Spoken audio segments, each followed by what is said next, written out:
चलिए बच्चों, आज हम लोग प्रोबेबिलिटी की प्रॉब्लम्स करेंगे। कल हम लोगों ने थ्योरी कंप्लीट कर दी थी 11th क्लास में। प्रोबेबिलिटी कैसे निकालेंगे, अगर 2 इवेंट है 3 इवेंट है, वो सारी थ्योरी हमारी कंप्लीट हुई थी। तो हमने 16.3 एक्सरसाइज होमवर्क के लिए दी थी।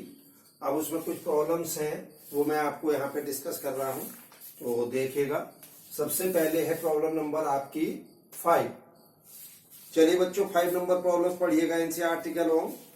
A fair coin with 1 marks on one face and 6 on the other face, and a fair die, both are tossed. Find the probability that the sum of the number that turn up is 3 and 12. पहले में सम आपका 3 आना चाहिए, दूसरे में सम आपका 12 आना चाहिए। क्लियर है बच्चों? तो चलिए सबसे पहले देखिएगा, प्रॉब्लम को समझो। प्रॉब्लम में क्या है, एक फेयर क्वाइन है जिस पर एक साइड में 1 और दूसरी साइड पे 6 लिखा हुआ है, और एक फेयर डाई है। तो आप जब उनको टॉस करेंगे तो वही ट्री के मेथड से आप बनाएंगे। आप क्या करेंगे, पहले क्वाइन को टॉस किया, 1 या 6 आया, फिर जब 1 आया आपने डाई थ्रो किया, 6 आया फिर डाई थ्रो किया। तो टोटल सैंपल स्पेस हमारा कितना हो गया, 1 1 1 2 1 3 1 4 1 5। अरे 1 1 1 2 1 3 1 4 1 5 1 6, फिर 6 1 6 2 6 3 6 4 6 5 6 6। क्लियर है? ये हमारा टोटल सैंपल स्पेस हो गया। अब वो कह रहा है कि सम जो है वो 3 आना चाहिए, तो उसकी क्या प्रोबेबिलिटी होगी। ठीक, तो चलिए बच्चों देखिए, पहला केस P, सम ऑफ 3। तो भाई सम ऑफ 3 वाले टोटल कितने केसेस नजर आ रहे हैं आपको? केवल एक है या नहीं है? ये 1 + 2 सम 3 होगा, तो क्या आंसर हो गया 1। फेवरेबल केस 1, टोटल कितने हैं, 1 2 3 4, टोटल 12 हैं, 1/12। जल्दी बोलो। Second P, sum of 12। अब सम ऑफ 12 दोनों नंबर्स पे सम 12 कितने केसेस में हो सकता है? सिर्फ एक, यानी कि 6 and 6। तो एक और टोटल कितने हैं, 12। तो बच्चों ये क्या हो गया, आपका प्रॉब्लम नंबर 5 का आंसर आ गया। आप यहां जब प्रोबेबिलिटी निकाले तो यहां लिखें favourable cases over total number of cases, और तब फेवरेबल की जगह 1 और टोटल की जगह 12 लिखें। क्लियर है जी? अब इसके बाद आइएगा प्रॉब्लम नंबर 7 पे। ठीक है बच्चों, प्रॉब्लम नंबर 7 पढ़िएगा। ए fair coin is toss 4 time. आपने एक फेयर क्वाइन है जिसको 4 टाइम्स टॉस किया है, तो पहले तो इसी काम को निपटा लीजिए।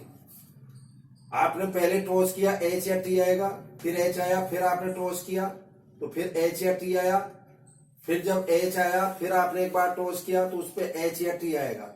इस ढंग से ट्री मेथड से, ट्री डायग्राम से आप एक क्वाइन को 4 बार टॉस कर लीजिए और उसका सैंपल स्पेस बना लीजिएगा। जैसे 3 बार करते हैं, फिर 2 बार करते हैं, फिर ऐसे 3 बार करते हैं, तो थर्ड टाइम के बाद ऐसे 4 टाइम कर लेंगे। अब थर्ड टाइम में मान लीजिए आया H या T, तो जब यहाँ H आया तो फिर इसको H या T, फिर एक बार और इसको टॉस कर दीजिए। तो टोटल नंबर ऑफ केसेस आपके पास कितने आ जाएंगे, 2 की पावर n, यानी कि 2 की पावर 4। तो 16 आउटकम आएंगे कि नहीं आएंगे बच्चों? बोलिए। अब नेक्स्ट देखिए, यस, फिर क्या कह रहा है वो, हाँ, a fair coin is toss 4 time and a person win ₹1 for each head. अगर क्वाइन पर हेड आता है तो पर्सन ₹1 विन करता है।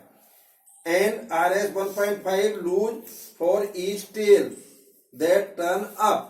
और अगर टेल आती है तो क्या है वो 1.5, यानी कि ₹1.5, 1.5 रुपीज उसको वो लूज कर जाता है। ठीक है, क्या कह रहा है वो, from the sample space calculate how many different amount of money you can have after 4 tosses. यानी कि 4 बार टॉस करने के बाद आपके पास मनी जो अमाउंट है उसकी क्या पोजीशन है, आपने गेन किया या लूज किया। ठीक, तो आइए साहब, पहला केस सबसे पहले 4h कम्स, यानी कि 4 के 4 चारों हेड का मतलब आ जाए। जब आप किसी कॉइन को 4 बार टॉस करोगे तो क्या सीन बनेगा, या तो चारों हेड हो, या 3 हेड 1 टेल हो, या 2 हेड 2 टेल हो, या 1 हेड 3 टेल हो, या चारों टेल हो। ये तो 5 पॉसिबिलिटी बनेंगी। तो चलिए पहला केस, 4 के 4 हेड आ जाए। तो भाई 4 के 4 अगर हेड आ जाए, एक हेड में आप 1 रुपीज विन कर रहे हो, तो 4 हेड में 4 रुपीज विन करेंगे कि नहीं करेंगे, बोलो। Next, when 3 head come up we gain. अगर 3 हेड आते हैं तो हम क्या करेंगे भाई, एक एक 3 बार प्लस करेंगे और टेल का 1.5 उसमें से माइनस कर देंगे। तो आपने कितना गेन किया, RS 1.5। Third case, when 2 head, अच्छा इसमें और एक चीज है, ये भी लिख सकते हो व्हेन 3 हेड कम अप, या ये भी लिख सकते हो when 3 head and 1 tail come up. बोलो। तो when 2 head and 2 tail come up, तो क्या होगा, 1 + 1 - 1.5 - 1.5, तो कितना हो गया ये, 3 में से 2 गया, यानी कि -1। जल्दी बोलो, या ये कह दीजिए RS1 लूज। माइनस का मतलब लूज हो गया कि नहीं हो गया, यहां आपने गेन नहीं किया, क्या करा है, लूज किया है। 4, when 1H and 3T come up, तो क्या होगा, ध्यान से देखिएगा, 1 - 1.5 - 1.5 - 1.5, तो माइनस के 3.5 हुआ कि नहीं, या RS 3.5 लूज। बोलो। Yes sir. लास्ट केस क्या, व्हेन 4 टेल कम अप, तो क्या बनेगा साहब, -1.5 - 1.5 - 1.5 -1.5 -6, या RS 6 लूज। तो ओवरऑल 4 टॉसेस के बाद क्या पोजीशन हुई, आपने 4 रुपए गेन करे, 1.5 गेन करे, 1 रुपया लूज करा, 3.5 लूज करा, और 6 रुपीज लूज करा। ये पोजीशन है। इस ढंग से ही करके दिखाना है आप लोगों को, बिल्कुल जी। ठीक। फिर क्या बोल रहा है वो, yes, and the probability of having each of these amount, in amount की प्रोबेबिलिटी और पूछ रहा है वो। तो चलिए पहले इसको नोट करिएगा, फिर हम लोग देखेंगे, ठीक है कि नहीं, इसके आगे फिर हम देखते हैं। चलिए भाई देखिए बच्चों, अब हमें ये जो हमने गेन या लूज किया है अमाउंट, उसके करस्पॉन्डिंगली प्रोबेबिलिटी निकालनी है। तो पहला probability, when he gain RS 4 rupees, तो उसने 4 रुपीज कब गेन किया था, जब 4 हेड आए थे। ऐसे कितने केस है इसमें, एक, तो फेवरेबल हो गया 1, टोटल कितने हैं 16, तो 1/16। अब सेकेंड प्रोबेबिलिटी ही गेन RS 1.5, तो 1.5 कब गेन किए उसने, जब 3 हेड और 1 टेल आया है। तो ऐसे कितने केस है फेवरेबल, 3 हेड काउंट करिए, देखिए 1 2 3 3 3 3 3 3 4, बस यही है। Yes sir. तो क्या आंसर हो जाएगा, 4/16, यानी कि 1/4। क्लियर है जी। Yes sir. Next, when he lose 1 rupees, 1 rupees कब लूज किया था उसने, जब आपके 2 हेड और 2 टेल आए थे। तो देखिए कितने केस हैं ऐसे 2 हेड और 2 टेल के, 1 1 1 1 1 2 3 3 3 3 4 5 5 6 6 है केवल, तो 6/16, यानी कि 3/8। क्लियर? Yes, sir. नेक्स्ट ही लूज 3.5 3.5 कब लूज किया था? जब एक हेड और 3 टेल आए थे। तो देखिए साहब, एक हेड और 3 टेल, एक एक एक एक 2 3 और एक 4, तो 4/16 यानी कि 1/4। अब 6 रुपीज कब लूज किया था हमने? जब चारों टेल आए हैं। तो कितना? 1/60। बात क्लियर हुई या नहीं हुई? करिएगा जल्दी से नोटिस को। Yes, next problem 11 number.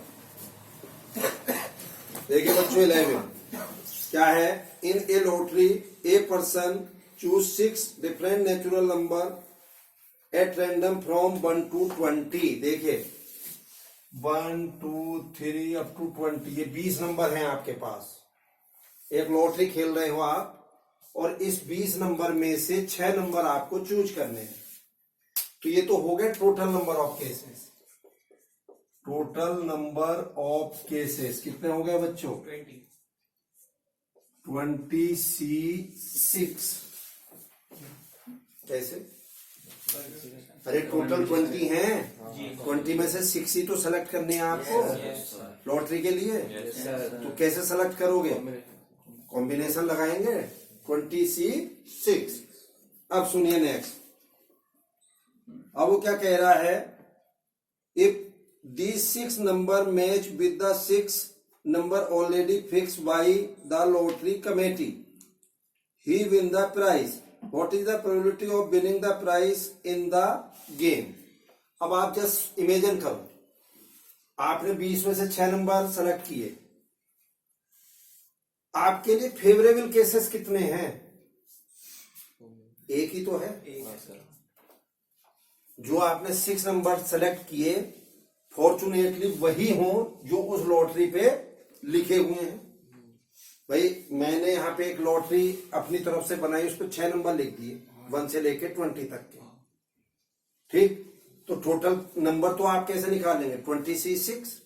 अब फेवरेबल जब निकालेंगे तो फेवरेबल कैसे होंगे? मान लीजिए मेरे पास नंबर है, मैंने लॉटरी पे अपने पास एक स्लिप पर नंबर लिख रखा है 1 3 5 9 7 6। ये मैंने यहाँ पे नोट कर रखे हैं। क्लियर है?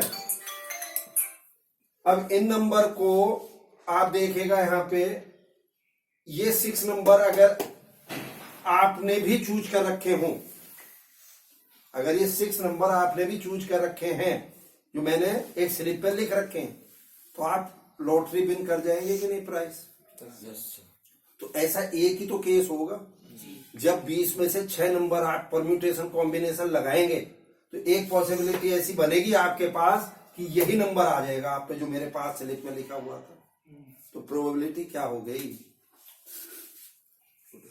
1/26। सिंपल। फेवरेबल केसेस 1 है और टोटल केसेस 26। ठीक है? नेक्स्ट आइए 16 number. Event E and F are such that P not E or not F, P not E और not F, ये दे रखा है 0.25। ठीक है साहब? State whether E and F are mutually exclusive। हमें ये बताना है कि E and F mutually exclusive है। तो भाई कोई दो event E and F mutually exclusive कब होगा?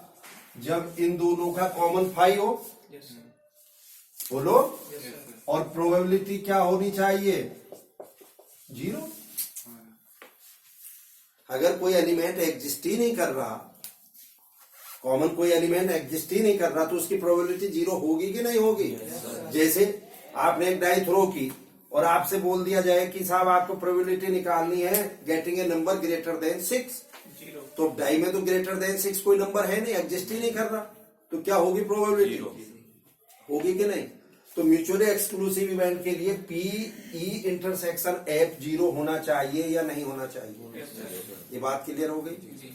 अब आप इधर आइए, इसका क्या मीनिंग? पी नॉट ई का मतलब हो गया ई डैश,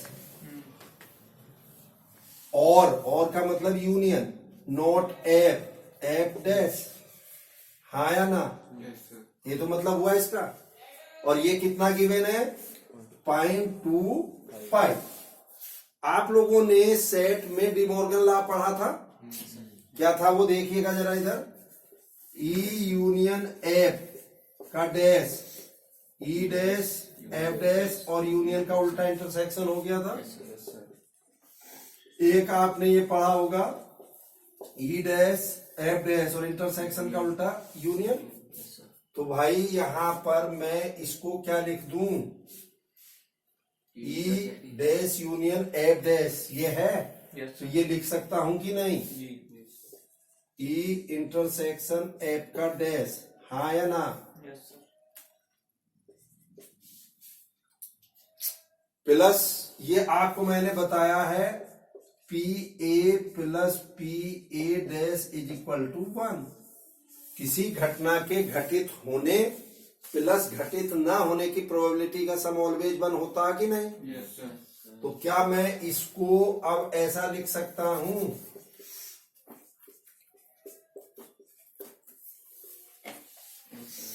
बोलो। तो यहां से क्या आया? P E intersection F 1 minus 0.25 यानी कि 0.75। बोलो।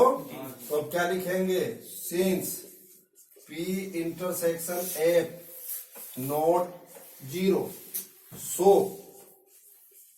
E and F R not mutually exclusive event. Mutually exclusive event कब होती है? जब इसकी वैल्यू ई इंटरसेक्शन एफ की प्रोबेबिलिटी 0 आ जाती, लेकिन आई कितनी? 0.75। बोलो। तो क्या कहेंगे हम? कि ये म्यूचुअली एक्सक्लूसिव इवेंट नहीं है। करिएगा नोट इसको जल्दी से।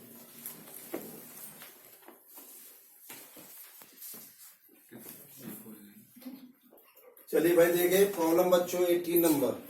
Yes, in class 11th of A school 40% of student study mathematics. एक 11th क्लास है जिसमें 40% स्टूडेंट्स जो हैं वो मैथमेटिक्स स्टडी करते हैं, 30% स्टडी बायोलॉजी, ठीक, 10% of the class study both mathematics and biology, और 10% जो है वो मैथ और बायो दोनों में है। ठीक है साहब। If a student is selected at random from the class, find the probability that he will be studying mathematics or biology. ये सेट की प्रॉब्लम करी थी 11th क्लास में फर्स्ट चैप्टर में। ये उसकी बहुत ही घटिया टाइप की प्रॉब्लम है, ठीक, यानी कि सबसे इजी प्रॉब्लम जिसको कहना चाहिए। पूछ क्या रहा है? यानी कि प्रोबेबिलिटी आइदर बायोलॉजी और मैथ। देखिए इधर, P A union B, P A plus P B minus P A intersection B, यही तो फॉर्मूला होता। Yes sir. अब पी ए कितना है जी? फेवरेबल केसेस 40, टोटल 100, जल्दी बोलो। 2/50, पी बी 30, 3/10, 2/5 होगा। ठीक है जी। और ए इंटरसेक्शन बी 10/100 यानी कि 1/10 रख दो फॉर्मूले में। तो 2/5, 3/10, 1/10, तो 10 एलसीएम आ गया। 4 + 3 - 1, 3/5 ये आपका आंसर। बोलो जी। Yes sir. चलिए नेक्स्ट प्रॉब्लम नंबर 21, वो भी सेट ही की प्रॉब्लम है। In a class of 100 student, in a class of 100 student, sorry 60 student, 30 और for NCC, 32 opt for NSS, ठीक, 24 opted for both NCC and NCC and NSS, ठीक। तो again A denote the student opted NCC, B denote the student opted NSS। तो भाई NA कितना given है?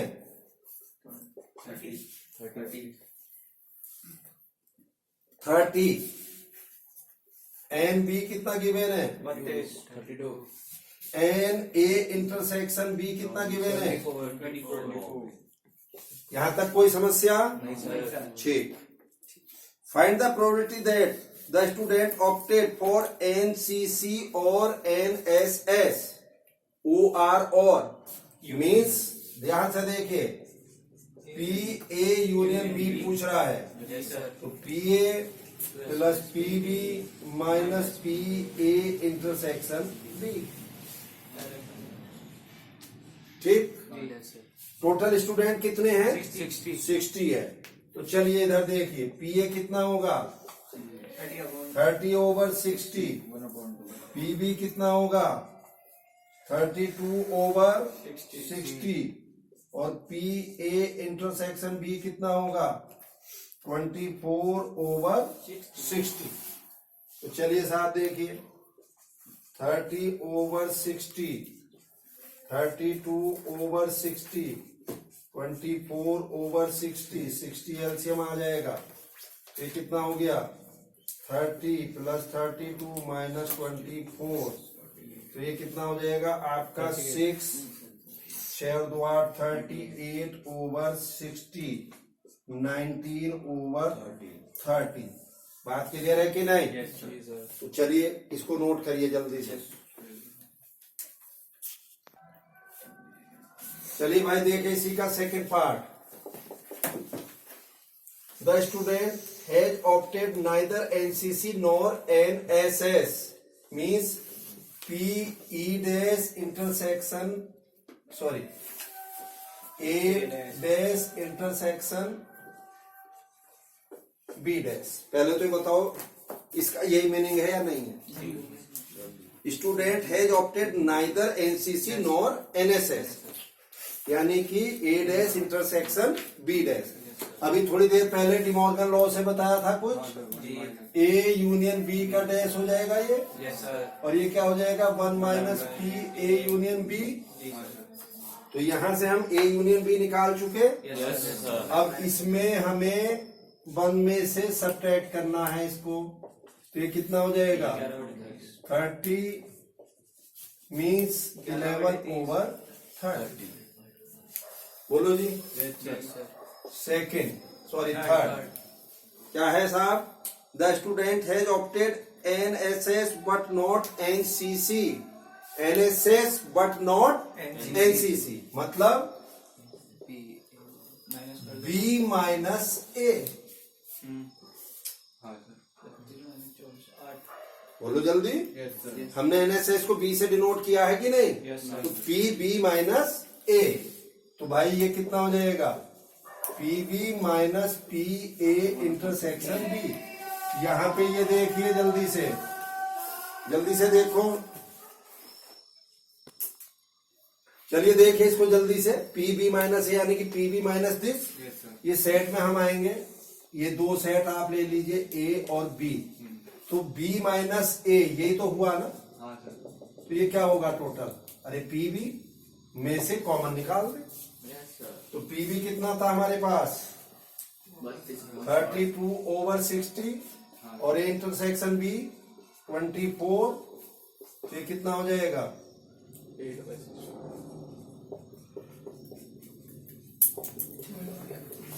बोलो जी। एक बार कैलकुलेशन चेक कर लेना, कोई अगर गड़बड़ हो तो उसे करेक्ट कर लेना, ठीक है? तो इस ढंग से बच्चों हमारी ये 16.3 एक्सरसाइज कंप्लीट हो गई है। अब आप लोगों को नेक्स्ट मिसलेनियस कल करके लेके आनी है। क्लियर है? चलिए।